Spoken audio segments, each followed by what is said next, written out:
કે તમે જેમ કીધું કે તમે વન મેન આર્મી તરીકે બધું કરો છો, તો આ ટાઈમ મેનેજમેન્ટ આ આખું મેનેજ તમે કેવી રીતે કરો છો?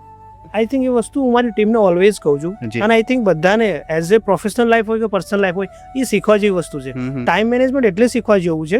ઓલવેઝ જ્યારે હું આ વસ્તુ મેં કહ્યું મારી પ્રોફેશનલ લાઈફમાં જ આગળથી હું શીખું એવું મને લાગે છે. અને એટલે હું એટલે શીખું છું કે જસ્ટ હું જ્યારે એચઓડી હતો, જ્યારે જોબ પર, જ્યારે ઓસ્ટ્રેલિયન કંપની સાથે હું કામ કરતો, ત્યારે મોર્નિંગમાં જઈને હું જસ્ટ મારા 40 થી 50 જેટલા મેલ હોય ને હું ઊંધાથી ચાલુ કરું કે નીચે મેલ આવ્યો છે, ઓકે આ મેલમાં શું છે, મારાથી થાય એવું છે તો સેમ ટાઈમ હું રિપ્લાય આપી દઉં, એક ટાસ્ક ક્લોઝ થઈ ગયો. આ મેલનું ટાસ્ક છે એ મારે આ રિસોર્સ જોડે કરવાનું છે, એ રિસોર્સને ફોરવર્ડ કરું. હું એ બધું ફોરવર્ડ કરતાં કરતાં જ્યારે ફર્સ્ટ પર આવું ને તો જે મેં ડાઉનવાળો મેલ જે મેં મોકલ્યો હશે ને એ ટાસ્ક મારો પાછો આવી ગયો છે કમ્પ્લીટ. એટલે મારા આજ સુધીની હેબિટ છે, જ્યાં સુધી મારા ઇનબોક્સમાં સિંગલ મેલ અનરીડ ના હોય તો હું ઘેર ના જોઉં.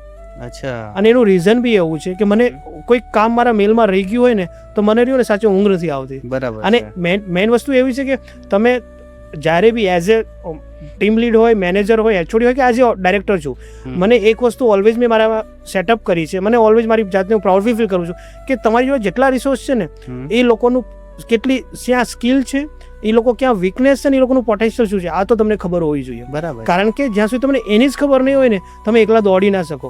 એ માન લો કે 5 ફિંગર સરખી નથી પણ કઈ ફિંગર જોડે કયું કામ કરાવવું છે ને એ તમને આઈડિયા હોય ને તો તમે ઇઝીલી કરી શકો. અને ટાઈમ મેનેજમેન્ટમાં એટલે કહું છું જે વસ્તુ મારો રિસોર્સ અડધી કલાકમાં કરવાનો છે એ વસ્તુ જો હું 10 મિનિટમાં કરી લઈશ ને તો હું એને પર લોડ નહીં આપું, એ 10 મિનિટમાં હું કરી દઈશ. અને જ્યાં મને લાગે છે કે આ ટાઈમ મારા માટે હાલ લોડેડ થવાનો છે, આ મારો રિસોર્સ કલાક કરી નાખશે, તો મારે શું કહું આ મને કલાકમાં કરી આપ. અને હું મારા રિસોર્સને જો કલાકમાં થતું હોય ને તો મારી એક નોર્મલ એક હેબિટ રહી છે કે આજે કલાકમાં કર્યું ને તો બીજા દિવસ શું કહું આજે 45 મિનિટમાં થવું જોઈએ. શું કામ? કારણ કે 15 મિનિટ મારી એની વધવાની છે.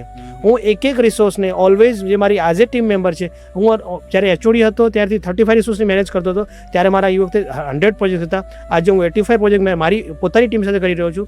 મારા માટે એક જ વસ્તુ છે, મારા રિસોર્સ બહુ સારી રીતે મને સમજી લે છે. અને એઝ એ ઓનર મને એવું મારું એક માનવું બી છે કે જ્યાં સુધી તમારી ટીમ તમને સમજે નહીં ને ત્યાં સુધી તમે કોઈ કામ ડિલિવર ના કરી શકો.